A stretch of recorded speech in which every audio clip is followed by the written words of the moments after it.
Minister. The cheers intensified as opposition leader Michael Pintard made his way through the crowd, even embracing a number of PLP supporters despite the overwhelming chants rejecting his party's demands. Nonetheless, the FNM's calls for Halkitis' resignation remains unchanged. For him to then say he was merely a director when there are clear documents that show he was the president, show that he lied on his feet.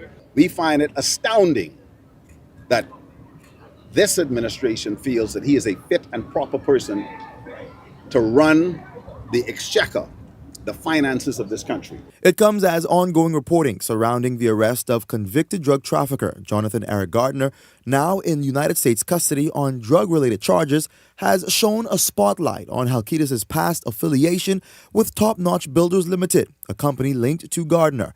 Those calls continue to fall on deaf ears as Halkitis, who has brushed off the opposition's demands, retains the support of the government and the PLP's base. I'm just grateful to have them. You know, I'm opening the debate on the budget communication this morning, and I think they just came to give them their support. I really appreciate it.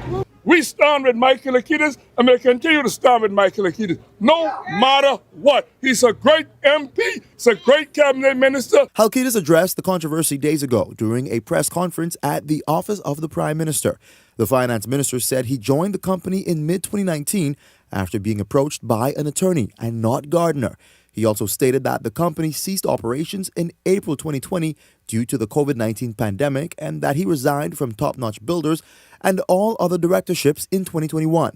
But Pintard continues to cast doubt on Halkitis' explanation. He came in as president of a company, following that gentleman being the president of the company. Surely you must know who preceded you. Also under the microscope was West Grand Bahama Member of Parliament Kingsley Smith. The FNM is calling for him to vacate the seat he's held since 2023 as questions continue to swirl about the identity of politician one. Smith, however, was quickly surrounded by supporters and waved off reporters' questions. Only one for West Grand Bahama. And that's Kingsley Smith. The questions stem from the charter flight that crash-landed on Election Day, leading to Gardner's capture. Further complicating the matter is the discovery of an envelope containing $30,000 and the name of a politician. Smith has rejected reports implicating him as politician one. However, questions remain about why a convicted drug trafficker was traveling with thousands of dollars on a plane allegedly chartered to assist voters in reaching their polling stations. Meanwhile, there is still no word on when Gardner will appear in U.S. court, though he has received a visit from Bahamian consular officials. Jose Etienne, Eyewitness News. Well, a very active day out at Parliament, as you all saw just a moment ago. A lot took place following that in the House of Assembly, but we're going to get to just this part of it, this part of the coverage with my panelists this evening. Welcome to Beyond the Headlines, Leslie Miller, Ellington Ferguson, and Howard Johnson. Gentlemen, good evening. Welcome to the show. It's great to have you all here. Good evening, colleagues. Good evening, Bahamas. This is the second protest that the Free National Movement, hello Howard, that the Free National Movement has held, pushing for the resignation of Michael Halkitis, pushing for the resignation of Kingsley Smith, West Grand Bahama Member of Parliament. Now, what we saw today as well was perhaps something for the first time. It was a pushback on the protest, a protest of its own, and that is PLP supporters. I heard most of them from St. Barnabas themselves, they're for Halkitis, stating that, listen, he is their man and they do not need him and there's no need for him to resign. I want you gentlemen to jump in. First, let's talk about the Free National Movement, obviously intent on not giving up on this, continuing to push for this because they say they need more answers, further clarification. And then, as I mentioned, the protest against the protest as well today. Howard, jump in. Yeah, well, Shanique, it's so interesting that this is still going on. And the most important soundbite for me was that the Prime Minister has decided that he is standing by his man, so to speak. Mm-hmm. And so I don't know if the opposition plans to go at this for another 4 years and 9 months, because I believe that Prime Minister Davis was unequivocal in his support for Mr. Halkitis remaining in his cabinet and remaining as the Minister of Finance. So what I would suggest the opposition to do is, if they're going to use this as one of the planks in their opposition to whatever the government is doing for the next 5 years, they need to hit, as they have done, and move on to something else, because there are many other things that need to be addressed. We are looking at the budget of the country, right? The National Financial Plan, the comprehensive annual financial plan of the government, the core policy tool that reflects the national priorities of the government of the Bahamas. And yet we're talking about frivolous issues that have already been addressed and that we need to move on from. Serious. Shanique, this is a very serious point in this administration. Early on within this administration, there's a tremendous amount of distraction. Obviously, Prime Minister Davis has been firm, like Howard reiterated, that he is satisfied and pleased with Halkitis. We know that members of Parliament that serves in the cabinet serves at the pleasure of the Prime Minister. And once the Prime Minister is satisfied and pleased with that member, I think if the opposition want to increase pressure on that, they need to move from calling on Halkitis to resign and probably approach the Prime Minister, because right now Halkitis didn't state he's on about doing the people's business. He's focused on doing the people's business, and he's not minded to move anywhere. So, the next step will have to get his boss to move him, and we didn't hear what his boss say. So that ends that. You know, this is an interesting scenario. We just had an election on the 12th of May. Instead of the opposition try to gather themselves together and go to convention to regroup with the party, show the Bahamian people the way forward with their mandate. They will grab at anything to get headlines. And after a while it will become a nuisance, you know. And the same thing happens when you go campaigning door to door and people ask you, why did you bring up all these little petty things to talk about? And, than the meaningful things that really affects the life of the average, ordinary Bahamian. Like the budget. I got it there this morning about 9:15 this morning. The F&M had a crowd of about 10 to 15 people. The chairman was there, the leader was there, folks, the former representative was there, and a few women. That was it. Mike Halkitis, the Honorable Minister for Finance, I was surprised, was the first member of Parliament to walk there by himself to go in the halls of Parliament around about 9:30. He got there very early. And he was stopped by the crowd of PLPs. He had many of his supporters from his constituency who was there supporting him, as they rightly should. He spoke to the press, and he asked the question, how long is this going to go on for? I answered this at the press conference he had in the Prime Minister's office. They just wouldn't stop. Well, Leslie and everyone, and Leslie, I want you to continue, because I know that you spoke as well out there today. You spoke with the media and you shared your thoughts. But the F&M is sticking and kind of zeroing in on one point, and the point is this. Halkitis said, no, I served as a director, and my services, obviously offered my services as in his expertise. They're saying, no, it's proven that you were president and director. But that position, and we combed through that last week. Yes. That position was about a year that he held. On paper, it said that. Yes. And then when you kind of gave the timeline, it was even less than a year before he resigned. Yes. And COVID was in the middle of COVID. And this is why he served less than a year. Man, what is the problem with this leader in the F&M? The guy can't get nothing right. What will Mike Halkitis' resignation mean for them? It is not going to happen. The Prime Minister is not going to let Mike go anywhere because he has done nothing wrong. But is there a legitimate reason that he must let him go? What? Could you name a reason? Could you find one? That's what I'm asking you all. Because you see, tonight the Bahamian people are a little, I'm sure, wondering, like, man, hold up. Is there some legitimacy to the calls for his resignation? Or what? What are we doing here? No, what they're wondering is if the opposition has nothing better or more succinct to talk about that affects our lives, like the high price of fuel right now, which extend to the food stores, the high price of electricity, and the damn outages they have now. You know, people are on with their lives. You remember school is coming out, most private schools are coming out Sometime this huh? week, you know.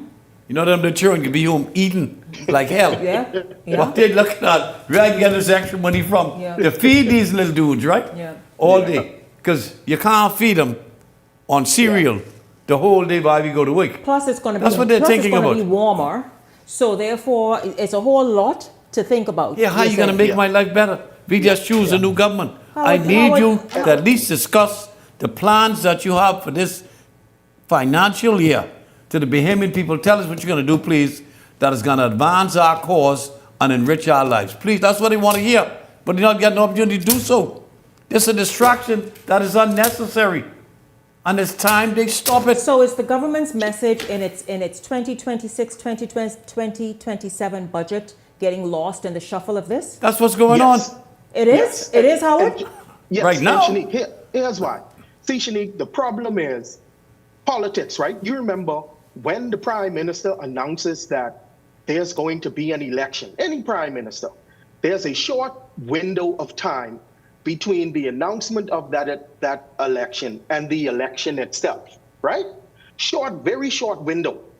That's supposed to be the window where we politic and we campaign and we do all of those things that get people elected to government, right? What we've done is we've bastardized that process. We flipped it. So the politics time is the long window and the governance time is the short window. What you're seeing happening now is politics, and everybody does it. We have to understand when we have to check the politics and the political posturing and the political games at the door, and when we have to take up serious national issues that impact the lives of Bahamians on a daily basis, like Leslie is saying. People of the hurt, huh? People are definitely That hurting. part is true. If I People were the looking for real opposition right opportunities, now, real I would answers, be real talking- solutions, and a Yes. very definitive Stop, man. sort of presentation of the way forward. Yes. Ellington, you Yes. want to jump in? Well, I think if anything, there needs to be a holistic approach to it. There need to be a call for a holistic approach because this particular individual that they're focusing on, Mr. Gardner, he have worked across administration lines. So we really need to look at the total sum of what all transpired with each F&M administration, Progressive Liberal Party administration. Let's look at the total picture of this and see where we are and to find out whether anyone was really conflicted, whether anyone were aware of the not who this person is. Obviously, whoever was working with the firms had to know the person, but to know that this person was either laundering money or dealing in nefarious activities. I think a more comprehensive, in-depth study need to be looked into this whole matter. But we wouldn't know any of that until the case goes to court. Absolutely. In New York. Give it a chance. Come on, man. This is a country we got to run. Yeah, absolutely. Stop the foolishness and the pettiness. That part doesn't have to go to court in New York. We have our own government that was dealing with this company, so that is completely different from the case. So I'm talking about us looking into this company's interaction with government, and if we could investigate as to what persons who work with this persons knew about what he was doing. I'm sure people knew that they would not have been associated with the company. That is the reason. I mean, a legitimate, as we discussed last with a week, brain a in their head. legitimate company I'm not going to try that. legitimate business and getting government contracts and legitimate business in the Bahamas.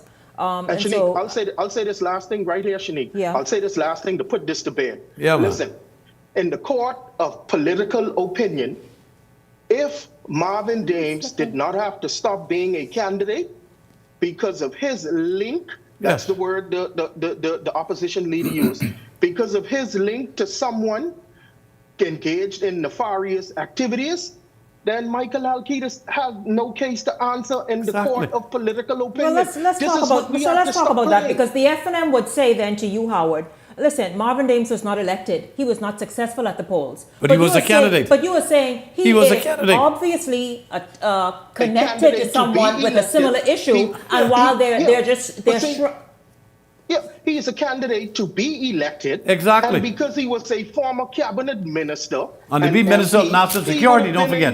He would have been a minister again. So Exactly. This is what I'm saying. And my point isn't to make a political argument. My point is to say, you've done this over here, and something's happening over here. So what do we need to do? You be quiet over here, you be quiet over there, and let's get on with the governance of the country. Yeah, listen, you made a legitimate point because the dame's sort of counter argument did appear in some places where you go. People would say, but wait a minute though, what is the Marvin Dames thing? And of course, nobody has officially put that to the FNM because, like I said, the FNM would say he was not elected. But not once in the entire campaign did the leader opposition ever answer the press as to why he was a candidate with that hanging over his head. He never answered. He never entertained it. What's that telling you? Because Marvin Dames probably had something over him. Again, listen. Let's get on with the business of the people. I'll tell you this, in the house today, because we're skipping through a lot as before we go to the first break tonight. East Grand Bahama Member of Parliament Kwesi Thompson revealed that convicted drug trafficker Jonathan Eric Gardner, the person at the center of all of this, is related to his wife.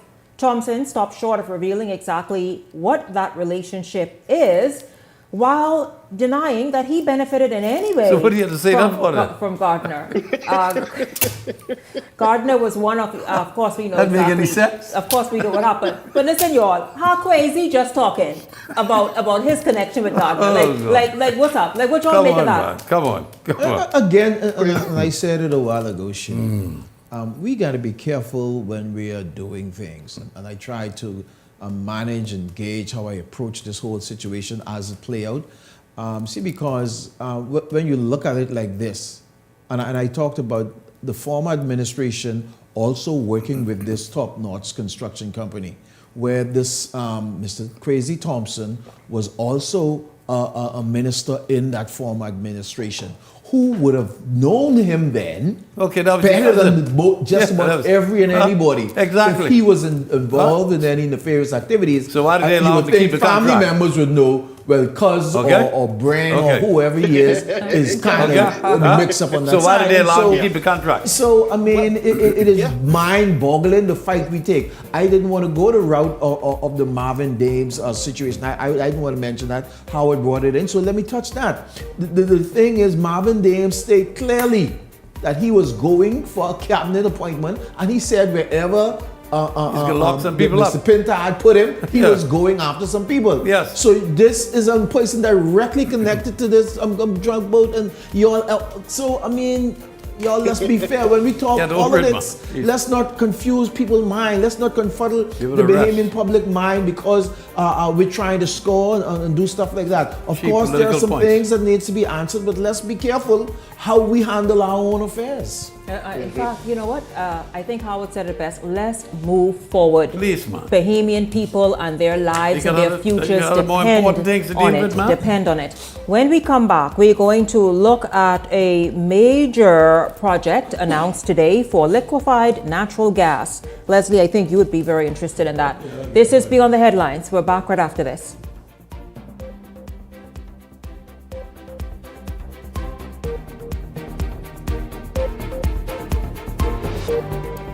Hey, it's your boy Charlie Bahama here at Superwash, Superwash's newest spokesmodel. And I'm here to tell you about Superwash's large capacity washers and dryers for all your big loads. I know I see that Charlie Banana coming here just now. Luckily, it's also big enough for me to hide it. I thought he was right over here where these large capacity washers and dryers is. They're big enough now to handle your big loads, you know. Yeah, like your comfort on your blanket. But just look at us. Somebody forget to turn on the dryer. Oh, stop! Help! You hear something? Yeah, that's the sound of clean. Superwash washes your process you and entertains them 24/7.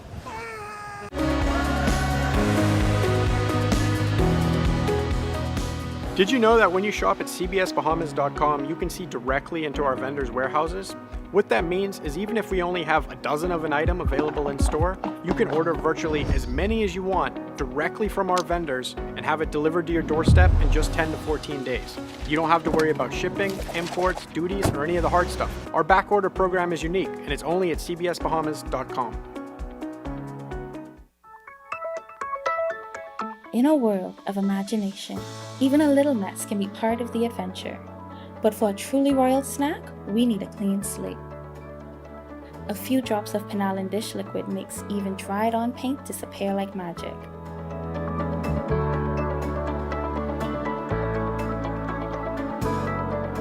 Penalin dish liquid, powerful cleaning in 3 fresh scents.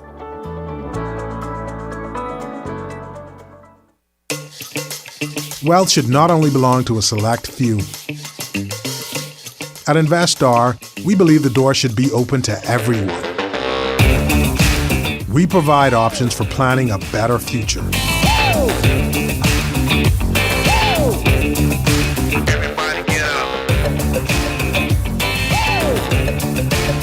Our investment funds are designed to assist you in reaching your long-term financial goals.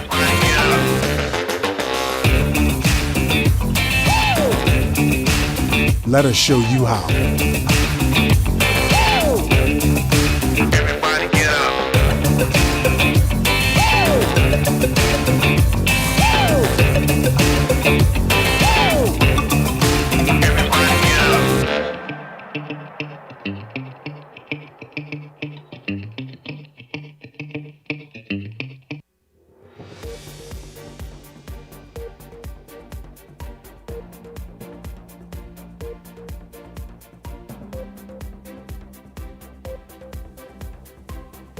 Well, could there be relief in the long term? Take a listen at this. A major move to secure financing for the country's first liquefied natural gas plant through a public-private partnership with Focal Holdings Limited. Devontae Hanna has the details in this story.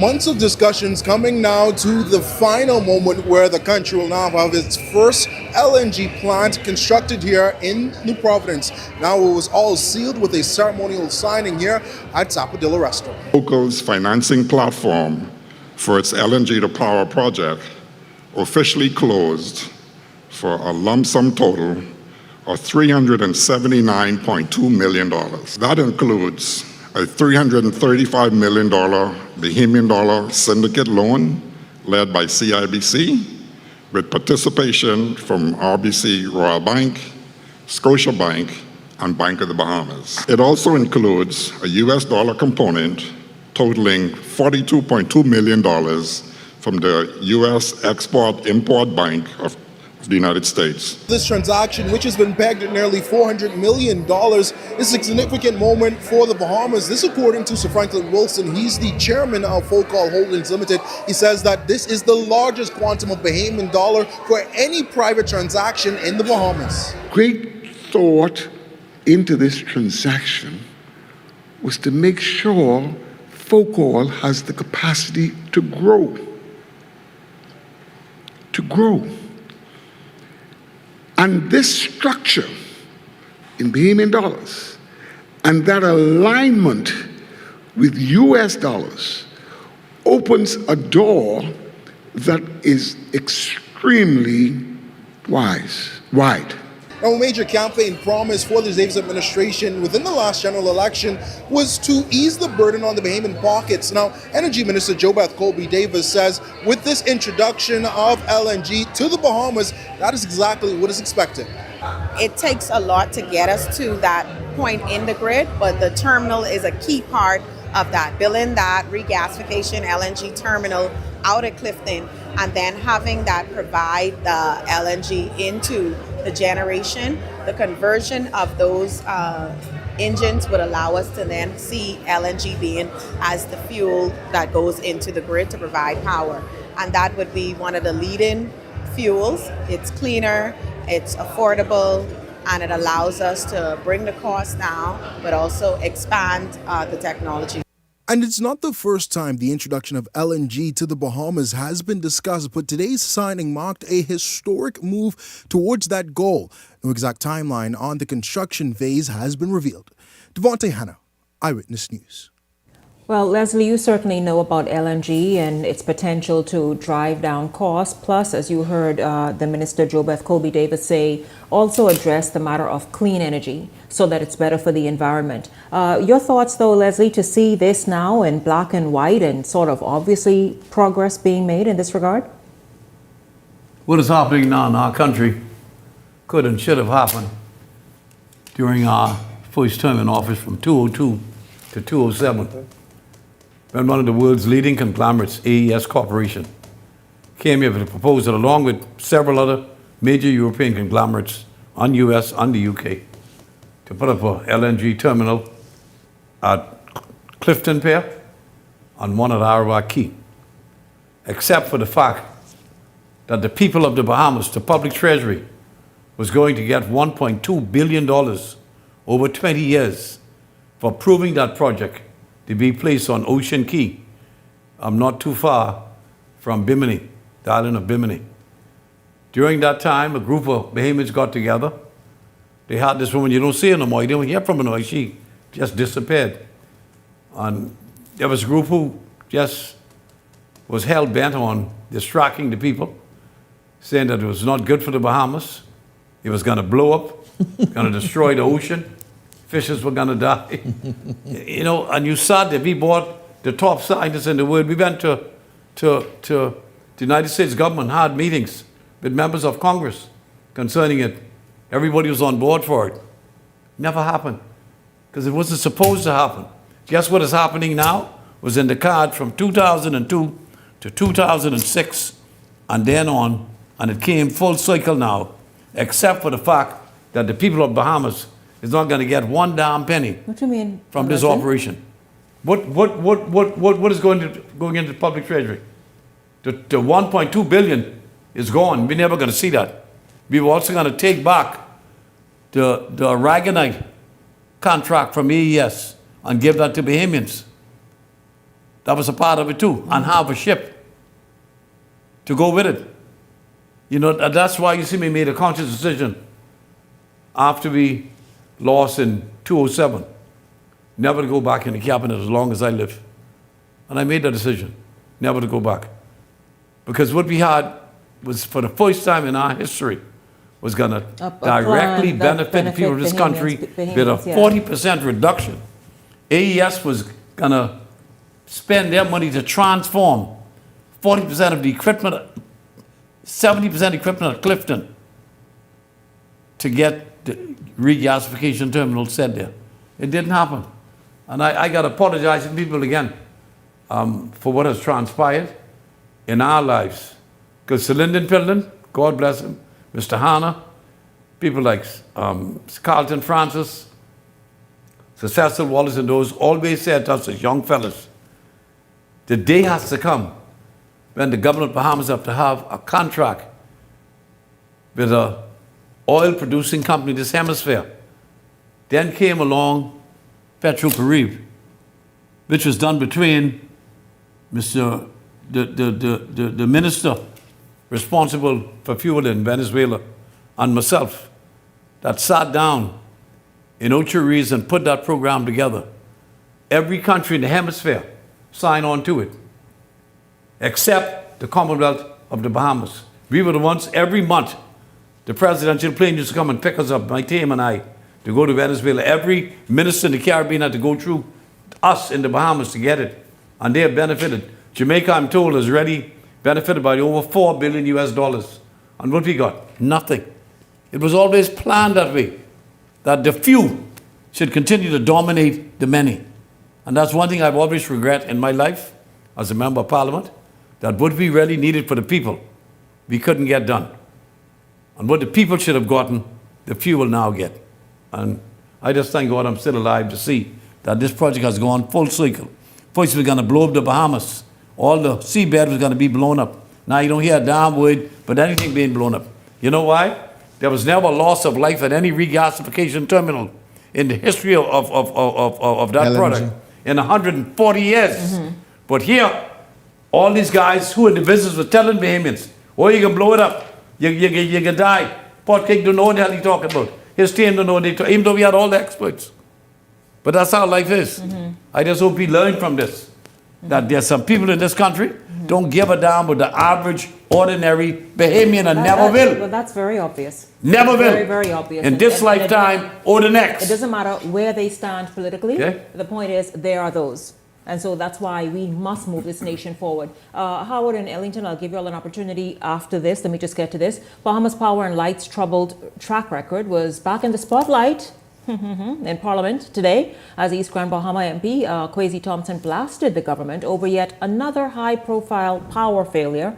Thompson pointed out to the weekend blackout that disrupted the Rake and Scrape Festival in Cat Island, arguing that the incident is just the latest example of a problem that has plagued both the Family Islands and New Providence for years. The opposition MP accuses the Davis administration of failing to fix an issue that continues to leave residents and businesses in the dark, despite now being into its second consecutive term. You have had more than enough time to fix these problems. After this stage, responsibility rests squarely with the government. Bahamians, they want to know when it's going to be fixed. They don't want any more talk. They don't want any more excuses. Fix the problem. That's all they're saying. Fix it. Grand Bahamians are also waiting on results, Madam Speaker. We are still waiting for the benefits promised. When will electricity become more affordable? When will the reliability improve? Where is the roadmap for modernizing the system? And more importantly, when will they have an opportunity to own and benefit from the power company? Well, Energy and Utilities Minister JoBeth Colby-Davis addressing the power outages over the weekend, including right here in New Providence. And while she did not speak specifically to the challenges experienced in Cat Island during the Rake and Scrape Festival, Colby-Davis explained that some outages were planned for maintenance but lasted longer than expected.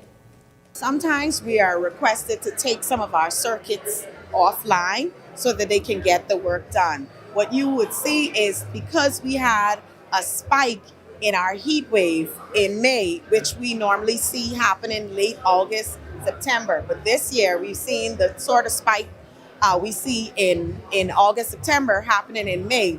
So it's put a lot of demand in areas where they're usually utilizing 2 circuits, and we had them on 1 circuit simply to complete some of the foundational work.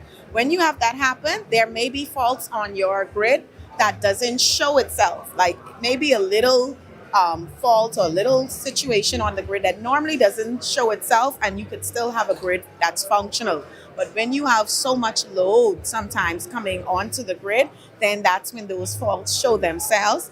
And what you've been seeing is some areas with a lot more load and demand in cases where we're doing a lot of the foundational work. We haven't been load shedding. Load shedding normally happens when we have a shortage of fuel and our demand is much higher. And so we have to take some time with some areas to be able to spread that.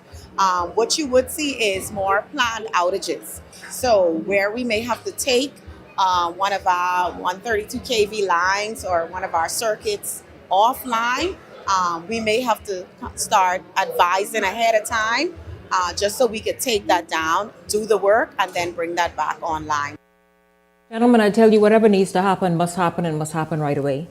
Because you heard her say, Colby-Davis, say load and demand, and that is what in May revealed itself because of the heat, the heat that doesn't happen until much later in the summer. You've also, if you've been monitoring and watching, you've heard weather officials say this is going to be a warmer than usual summer. Very much so. And so the good news they're saying is it'll affect, because of El Nino, affect the hurricane season, which is to be lower than normal. But dear God, the heat.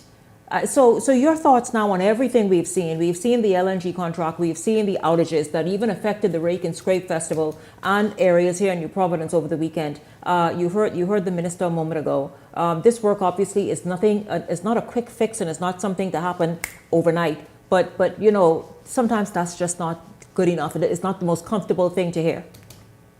Listen, BEC always have rental units that we bring in every summer to take care of the spike in the demand during this period. I'm sure they have them there. Oh, Dad, Blue Hills that we always have coming in. Maybe because of the spike again, and because of the heat. You remember now in Britain, for the last month, heat wave. every day set a new record. And they expect the same thing to happen in the Bahamas. It shows you that climate warming is real.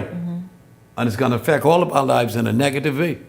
And we just have to go through these things that's going on and hope for the best.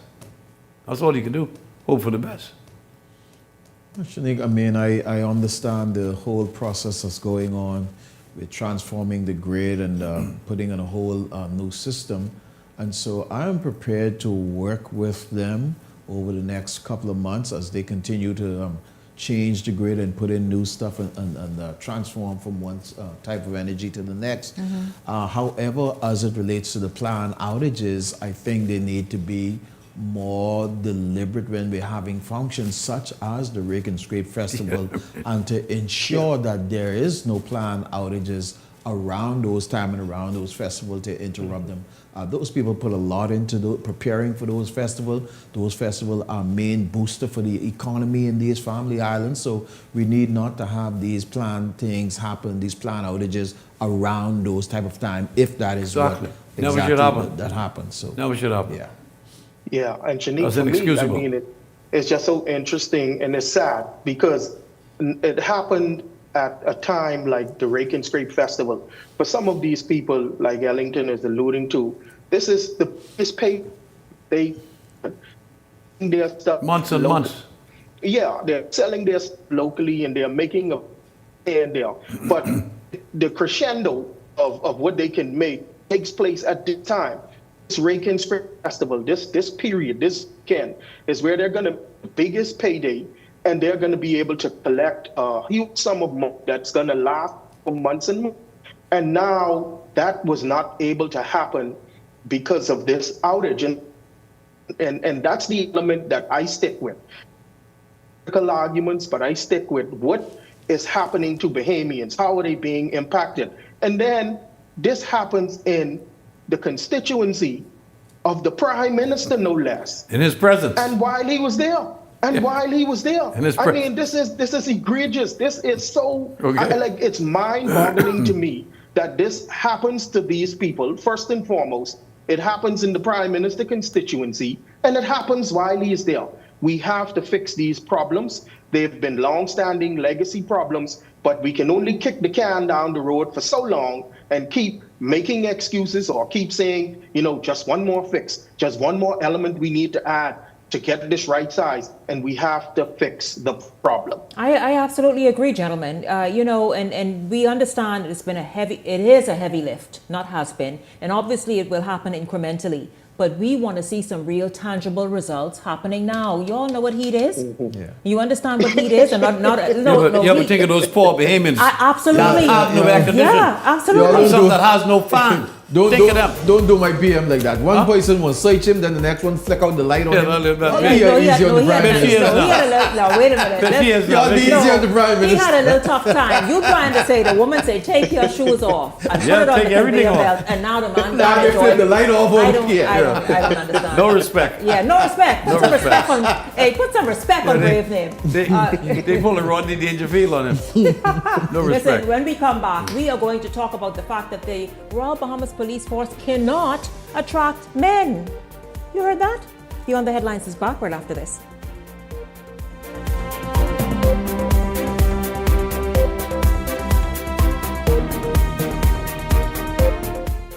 Welcome to Paradise Premium Foods, where exceptional taste meets everyday convenience. Right in the heart of Hurricane Hole Plaza, whether you're planning a beachside brunch, an intimate dinner, or simply restocking your favorites, we offer only the finest selection of local and imported goods, handpicked for quality, freshness, and flavor.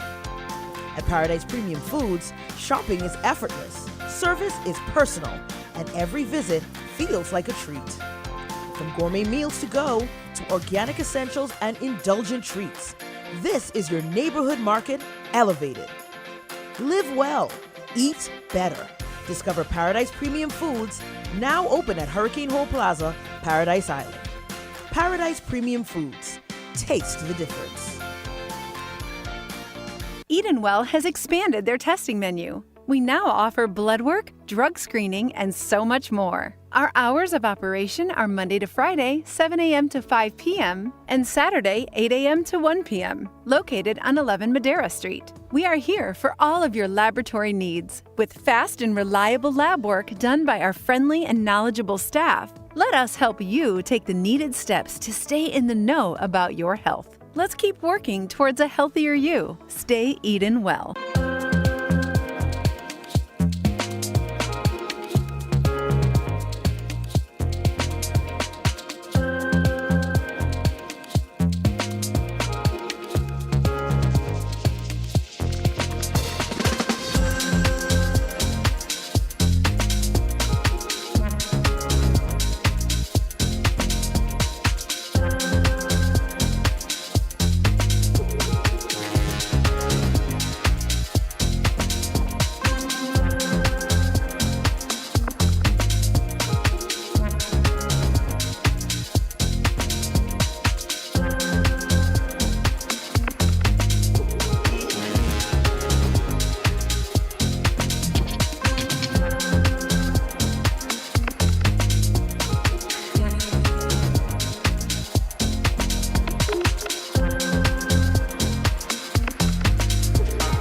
So you want a space.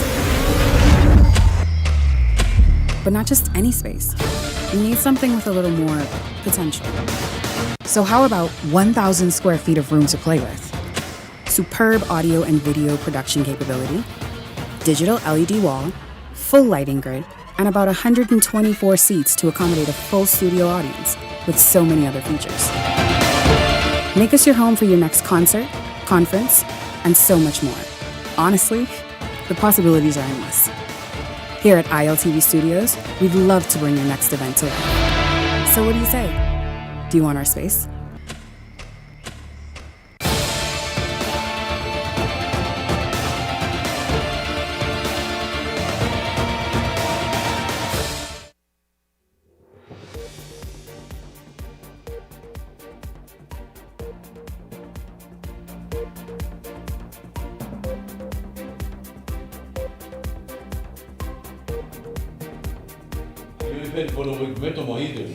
A troubling trend is emerging within the country's uniformed services, and officials say it's becoming increasingly difficult to ignore.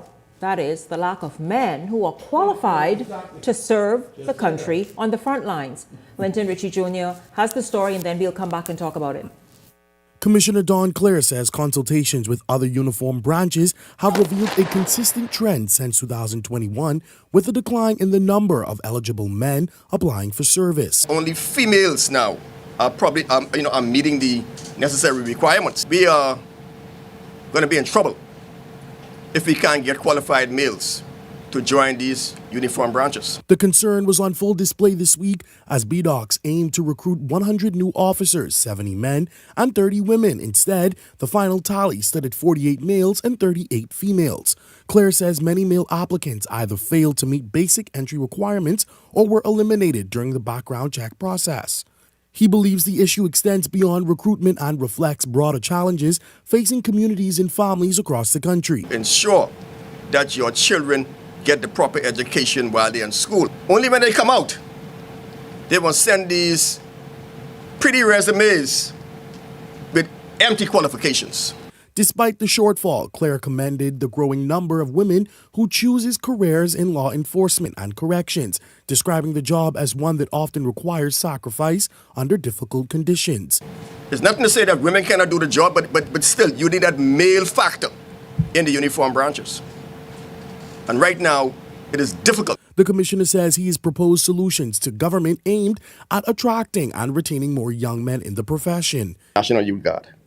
And if we can get these persons to join the National Youth Guard at age 10, 11, instead of 16 in the schools, we can steer much more young men from going the opposite direction. And while recruitment remains a challenge, Clare says the department will not lower its standards to fill positions. Female in the squad. The first one of you messed up or do wrong, I can let you go. And you know why? Because we have an abundance of you. But it is the males who I will try to massage and wash your toes and wash your feet. They try to get you in line. But if you do fool, we still can let you go. Linton Ritchie Jr., Eyewitness News. I think it's the massaging of these men that have them feeling so more entitled. Do you notice men now just feel like they need to be pampered princesses in the Bahamas? In the Bahamas, what y'all think? How would you jump in? Pampered Wish somebody would princesses. pamper Well, me. I know what that. They sure don't pamper the pot cake, I'll tell you that. Shanique, what I'm gonna let you do tonight is cause me to go against the G code and lose my street cred. So you could keep that. But anyway, you know, what this highlights, Shanique, is there's so many variables. The first thing is he said that, you know, they can't pass the background check or meet the basic qualifications. So that means that the education system to some degree is failing, and that's not the teachers. I have a problem with the system itself, and that's another topic for another time. We don't have a system that's for us. It's the British system that came from them. But anyway, we have the system that's failing our young men. Some of them are getting arrested. They're not charged with crimes or convicted, and they are back out on the streets. But this arrest is not wiped from their record. So it shows up in the background check. Then we have young men who are out here like ships without a sail because they don't have qualified mentors who can guide them and help to keep them off the streets and be role models to them. So there are so many things that are coming together that could be potentially impacting the lack of young men that we have who are capable of going into the uniform branches and making a difference. Then you got to look at the fact that pay, right, for the danger that's involved. Because when we look at the Department of Corrections, man, when you clock in for your shift, you in prison for 8 hours too. You see? And so you cannot escape that reality. So unfortunately, at this time, there are so many negative variables that are coming together, and it's causing these problems for our uniform branches. Shanique, it's very frustrating for me when I listen to the commissioner, and then I reflect as I listen to him on what we see daily happening on our streets and in our schools, the kind of things that we observe our young men engaging in, and the way our communities and homes are run. And the commissioner talked about the few men that that fully meet the qualifications. And I can imagine if you check the names of some of those, you'll kind of squinch when you hear some of the names. He also talked about those that has the qualifications, but soon as they do the background check, they cannot meet up to it because of activities that they've been involved in their communities. And then there are many of us that stand by and we criticize about who's coming and who's taking our jobs and stuff like that. We as men and we as family, we need to do more to ensure that our young men and our children are walking the right path between these schools and our home. We need to be more involved in the activities that they are involved in between these schools and our homes. And we see them with all these fights in these schools, televised. All of these things is what prevents those young men from being eligible to go in these armed forces. There are certain sector of people that we are alarmed about, that you see them, walking them big children to junior school, not only primary, junior school and all, walking them to and going back to school to pick them up. And some fathers are somewhere by the bar while their children is hustling. I'm talking Bahamian fathers. Their children hustling in their way to and from school, and he got 2 beer in his back pocket, 2 in his hand, and he chill, he tough. And that's what we showing, and that's the kind of image that we putting before our young men. This is what being a man is. Hang out, be tough, fight, carry on, stupid. Get your beanie and stuff. And you can't, and this is our dilemma. This is a dilemma. We've got to do better and stop looking and complaining about everybody else that see opportunity in this country and come and try to take advantage of the opportunity that exists in this country. Nobody should be unemployed in this country. You're unemployed because you're lousy. You know, I've had first-hand experience in these situations with the armed forces of our country. The police, defense force, immigration, trying to get people to wake up at the prison. The young women, first of all, understand that at some point they can have a child. That they need to learn to get a job to take care of their child. The young fellas, when they go and everybody join up, I want to go to the defense force, I want to be a policeman. And they take a test to get in there. Most of the fellas are very marginal at best. The problem comes when they go to the defense force for the training now. Training is very intense. Something like 20% of them, the fellas, drop out within the first 3 weeks. They just can't take it. You got to wake up 5 o'clock, you got to do this, you got to do that. But what is the number one problem they have? When halfway through the program, the people who you answer to, everyone to take you on those courses, all the gym, all the stuff that you do, say, now listen, fellas, you got to take a drug test again for marijuana. Yeah. That's a problem. And what they don't understand is marijuana stays in the system for almost 6 months. One smoke stays in the system. Absolutely. And what the guy says to you, if you know you've been smoking grass, it's best for you to quit the program now. Because if you quit now, we can give you a chance with the next group coming in the next 6 months. And I give you an opportunity to stop smoking your grass. Because it could be in your system again. And I've seen so many young fellas with my first-hand experience with them that didn't make it because of grass. I was trying to hire one because of the same thing. I couldn't hire them, couldn't get on my And now they got insurance. to wait for next time to get in when their system is clean. The young women, but we always say, the women always run our country.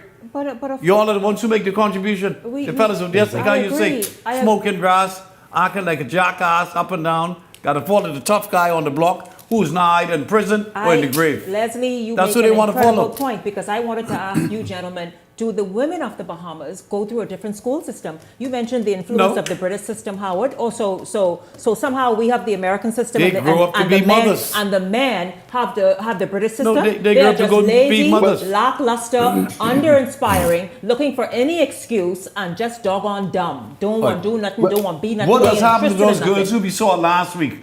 Fighting each other, taking a moment to good young girl. What has happened to them? Again. You heard anything? Listen to me. A bunch of spawns. Huh? Yeah, no, You we heard haven't. anything? No, we haven't. Okay. And they will be in school Okay. again come August, September. You're They'll be serious, back in man. school. No, we're not serious. And they can't even spell fight. That's the thing. You know, parents, this summer, how about this? How about you all try save the money? Don't be trying to do all this like, vacationing abroad. Save the money. Everybody got the money. Have good family experiences, but also look in the mirror and make a commitment to yourself that you are going to be a parent come this new school year, because Once your in your kids' life. future depend on it. They can't grow up dumb and leave school dumb. Cannot, because you will not be able to participate in this new burgeoning economy. That's why the other people taking all your jobs. That's That's why we need to put that trade school there as soon as we can.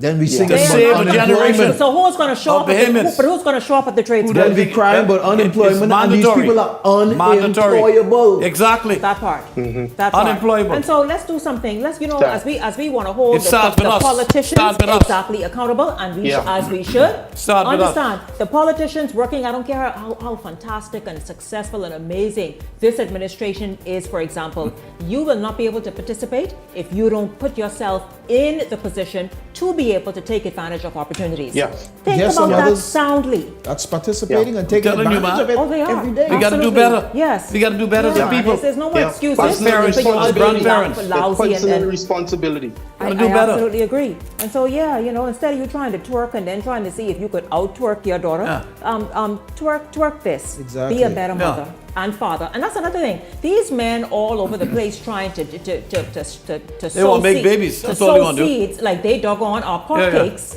And can't take care of themselves. And cannot take care of themselves or the kids that they produce. And so again, it's just ugly what this nation has become. We were once a very proud people, Thriving. whether you grew up in a two-family home or you're single, but it was just a community wonderful effort to begin to still push everyone along at the same time. And look how successful everyone, the people you're looking at now in power, they were among them. Those same people. Yes, but many of them. they had parents. Many of them. They had parents, you know? And so if you Yeah. can't be a parent, then don't lay and play. Simple as that. I'll put it in the words of Richard Lightbourne, but I don't want to go there tonight. Go blank. Yes, yeah. Go blank. Y'all remember Richard, right? Richard say, listen, man. Yeah. That's all. Spay and neuter. But listen, I thank you, gentlemen, very Take much. care of your pet. Yeah, I know, right? Leslie Miller, thank you. Ellington Ferguson, thank you. Howard Johnson, thank you. And of course, a huge thank you to all of you for tuning in this evening. I know a lot of y'all watching the NBA Finals, but come on, don't do that. Hang out with me this week. Well, the finals are tonight? The finals, I think it's in the middle of it. Game or two. something. Game Yeah. two. Game two, yeah. I mean, three. Yeah, game two. Sorry, three. Game three. The president's Whatever gonna it be is. there tonight. The president is in New York, Yeah. I'll tell you that. Yeah. So, but y'all Game don't do three. that to me, man. Y'all come hang out. Let's have fun. And so, listen, I thank you all so much for tuning in. I look forward to seeing you right back here tomorrow evening. For the entire Beyond the Headlines team, I'm Shanique Miller. Make it a great evening, everyone. The Verizon Media Group, home of ILTV, Paramount Systems Limited, Eyewitness News.